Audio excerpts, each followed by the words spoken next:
Good morning. आज हम लोग जो आगे का टॉपिक है वो ले रहे हैं और वो है पृथ्वी की आंतरिक संरचना।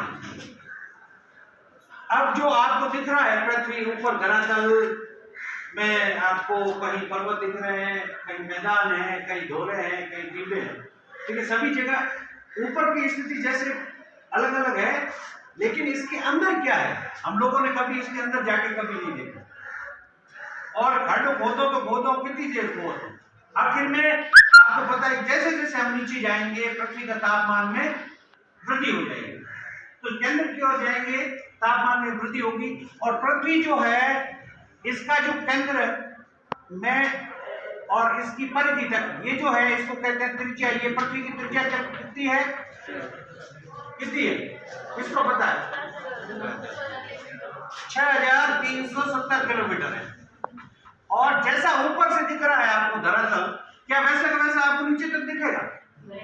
संभव नहीं। उसमें बहुत सारी परतें हैं। अब उन परतों के बारे में हम लोग आज विस्तृत रूप से सीखेंगे, अध्ययन करेंगे। जो जो चीजें आपको समझ में आती है समझ लेना। आपका कोई भी प्रश्न हो, जो टॉपिक पूरा हो जाए तो या बीच में भी आप जब चाहे पूछ सकते हैं, अपनी शंका का समाधान कर सकते हैं। देखो, पृथ्वी कि अगर ऊपर से नीचे जाएंगे तो उसकी 3 परतें हैं। कितनी है? 3। पहली है कौन सी? भूपर्पट्टी, जिसको क्रस्ट भी कहा जाता है। उसके बाद आती है मेंटल और उसके बाद आती है क्रोड। और क्रोड के भी 2 भाग अगर कर ले तो एक होता है आंतरिक क्रोड और एक बाहरी क्रोड। ऊपर से शुरुआत में जो पहली परत है उसका नाम है भूपर्पट्टी और उसको द क्रस्ट भी कहा जाता है। कोई इसमें कोई समस्या नहीं है। अब इसकी मोटाई कितनी है? पृथ्वी में हर जगह इसकी समान मोटाई हुई। अगर आप जाएंगे महासागरों के नीचे तो ये है महासागरों के नीचे। महासागरों के नीचे इसकी मोटाई है 5 किलोमीटर। कितनी? 5 किलोमीटर। और औसतन पृथ्वी के हर जगह इसकी मोटाई है 30 किलोमीटर। ऊपर से 30 किलोमीटर तक जब जाएंगे तो भूपर्पट्टी आएगी।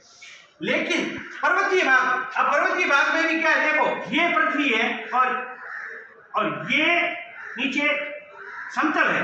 अब यहां से खुदाई करेंगे, अपन को इस भाग तक जाना है। इसकी ये सीमा है, मेंटल की ऊपरी दुर्बलता मंडल की सीमा है। ये लंबाई ज्यादा होगी कि ये ज्यादा होगी? ये ए पॉइंट है, ये बी पॉइंट है।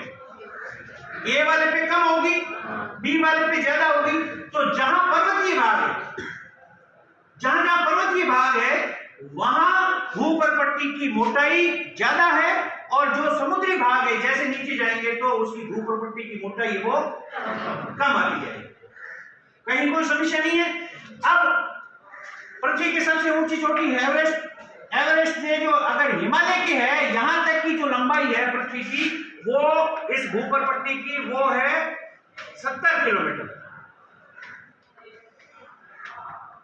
तो अब इसकी मोटाई आप समझ गए कि यह समान रूप से पृथ्वी पे मोटी नहीं है, लेकिन औसतन इसकी मोटाई हर जगह अगर सभी जगह देखी जाए तो 70-30 किलोमीटर ही आती है। लेकिन महासागर है, महासागरों के नीचे इसकी मोटाई केवल 5 किलोमीटर की। और पर्वत है तो जितना ऊंचा हो गया उसके साथ साथ उसकी ऊंचाई को भी साथ में शामिल करेंगे। और वहां पृथ्वी के अंदर की परतों को भी अगर देखेंगे तो वो ज्यादा हो जाएगी। और हिमालय जो है, हिमालय सबसे नवीन पर्वत श्रृंखला जो हमारे भारत की सबसे ऊंची चोटी को भी साथ में लिए हुए है, एवरेस्ट को, उस हिमालय के अंदर इसकी भूपर्पट्टी की जो मोटाई है वो कितनी होगी? 70 किलोमीटर। अब इसकी क्या विशेषता है? इस भूपर्पट्टी की विशेषताएं क्या है? इसकी जब विशेषताओं के बारे में हम लोग बात करेंगे तो पहली तो ये है भंगुर, यानी टूटने फूटने वाली। भंगुर का मतलब समझ गए? यानी ये इसकी चट्टानें हैं वो भंगुर है, टूट जाती है। दबाव पड़ता है, कारण विशेष कई कारण हो सकते हैं, लेकिन उन कारणों के कारण इसकी एक खासियत है भूपर्पट्टी की।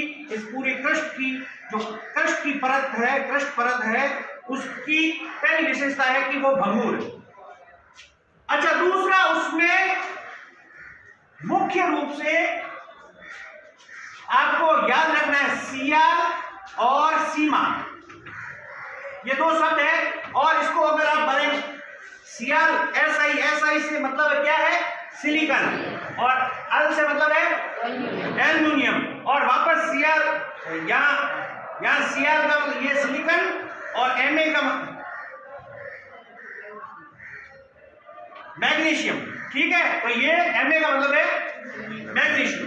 तो इस परत में, ये जो परत है इसमें दो मुख्य रूप से दो परतें होती है। महासागर जो होते हैं, महासागरों के नीचे वाली जो परत होती है, पानी ऊपर पानी आ गया, और ये परत है, इस परत की जो पट्टी है, परत ऊपर परत जो जमी हुई है ऊपर की, ठीक है ना, उसके अंदर सियाल है, यानी सिलिकॉन और मैग्नीशियम है।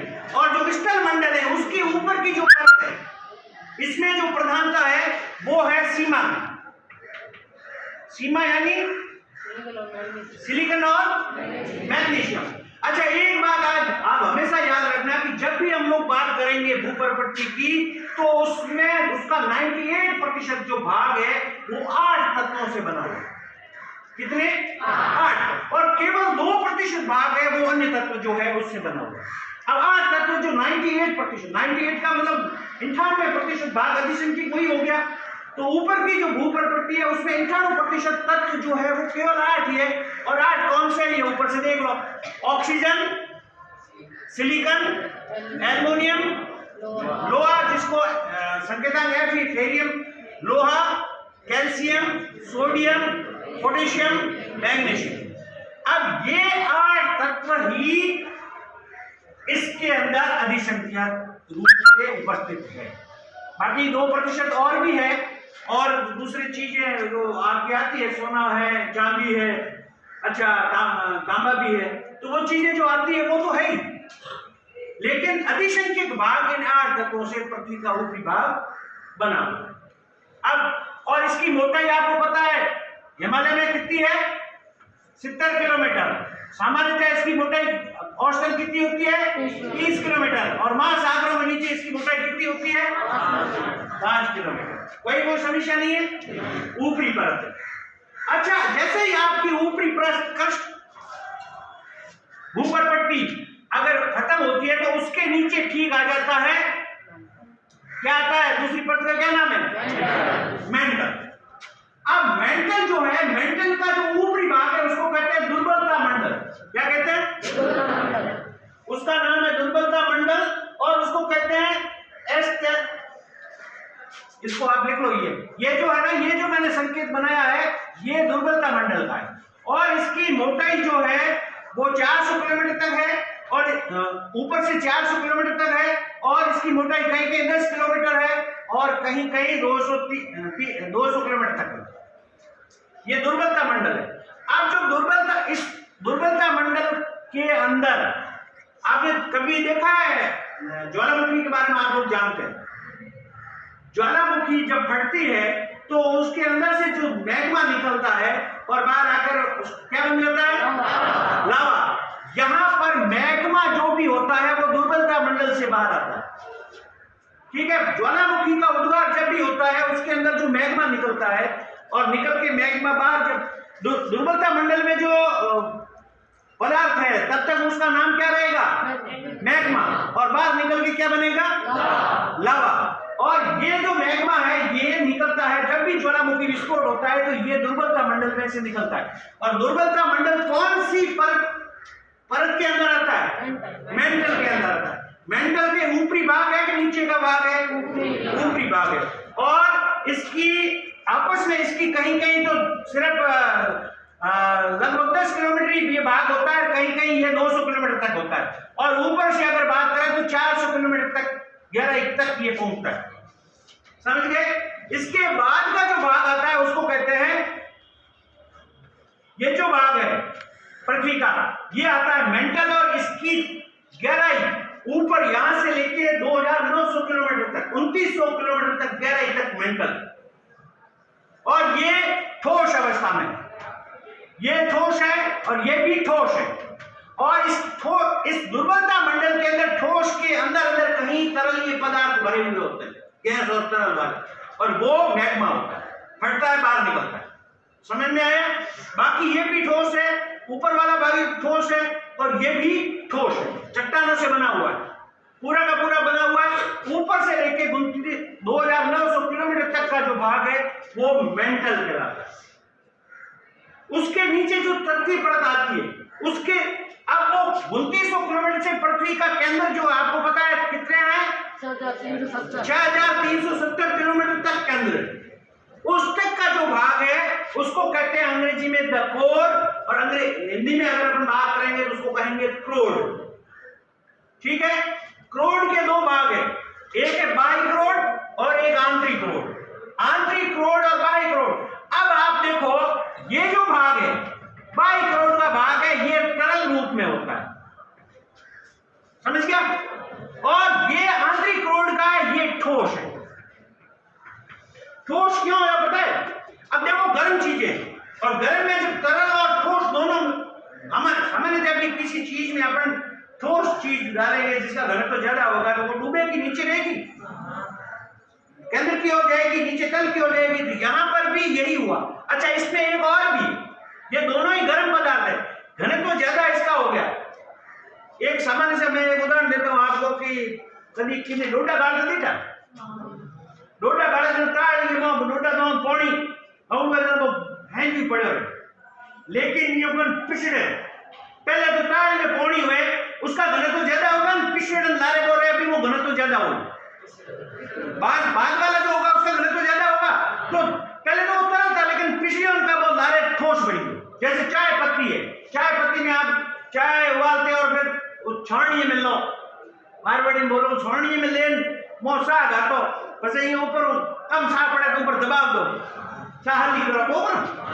अच्छा, चाहली होते हैं, चाहली होने के बाद में वो जो पीछे चाय की पत्ती बत्ती वो ठोस हो जाती है। तो ठीक इसमें भी इन दोनों चीजों के अंदर दबाव किस पे पड़ा, इसमें पड़ा। तो दबाव वाली मजबूत भारी चीज ही वो नीचे चली गई, वो बन गया आंतरिक क्रोड, और उसके ऊपर तरल पदार्थ है वो बाह्य क्रोड। अब मुझे बताओ आप लोग कि अगर तापमान के हिसाब से तापमान किस भाग का सबसे ज्यादा होगा, ऊपर पट्टी का या आंतरिक क्रोड का? आंतरिक क्रोड। तापमान आंतरिक क्रोड का क्या तापमान ज्यादा या कम? ज्यादा।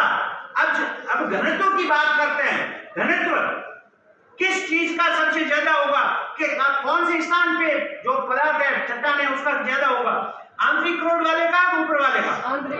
आंतरिक क्रोड वाले का। भारी वस्तुएं कहां होगी, आंतरिक क्रोड में या ऊपर? तो जो क्रोड है, अब क्रोड जो बना हुआ है वो बना हुआ है नीचे से, किससे? आपको पता है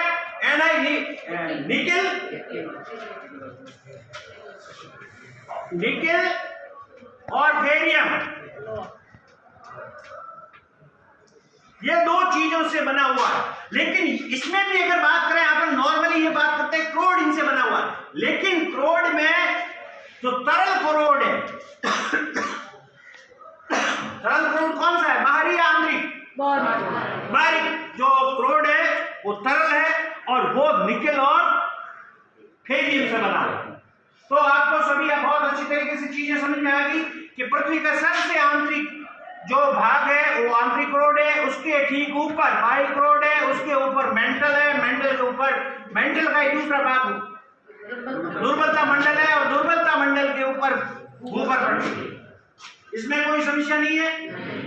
और ये आपको इसी के साथ जो भी हम लोगों ने कल पढ़ा था कि जो चीजें भारी होती है वो ऊपर रहती है, नीचे जाती है, क्योंकि जो भारी होती है गुरुत्वाकर्षण बल के कारण, और उसके ऊपर दबाव भी पड़ता है तो उसका घनत्व भी ज्यादा हो जाता है, तो वो चीजें भारी होने पर वो चीजें नीचे जाती है। तो पृथ्वी पर भी जब पृथ्वी ठंडी होने की प्रक्रिया में थी, उस समय जो भारी धातु थी या भारी चीजें थी वो उसके नीचे क्रोड के अंदर चली गई, और जो उसकी बनिष्ठ तुलनात्मक दृष्टिकोण से जो हल्की वस्तुएं थी या हल्की धातुएं थी या हल्के जो तत्व थे वो ऊपर आ।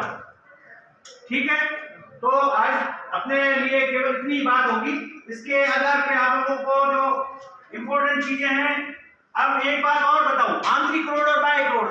जो बाह्य रोड है वो 3200 किलोमीटर से 5100 2900 किलोमीटर से 5100 किलोमीटर तक का भाग है, वो है बाह्य रोड। और 5100 से लेके 6370 तक का जो भाग है वो है आंतरिक रोड। इसके अलावा जो चीजें मेरे दिमाग से अभी निकल गई है तो आपको बता देता हूं। इसमें जो दुर्बलता मंडल है उसको अंग्रेजी में कहते हैं एस्थेनोस्फीयर, और एस्थेनो शब्द का अर्थ होता है दुर्बलता, स्फीयर का मतलब मंडल होता है, ये आपको पता ही है।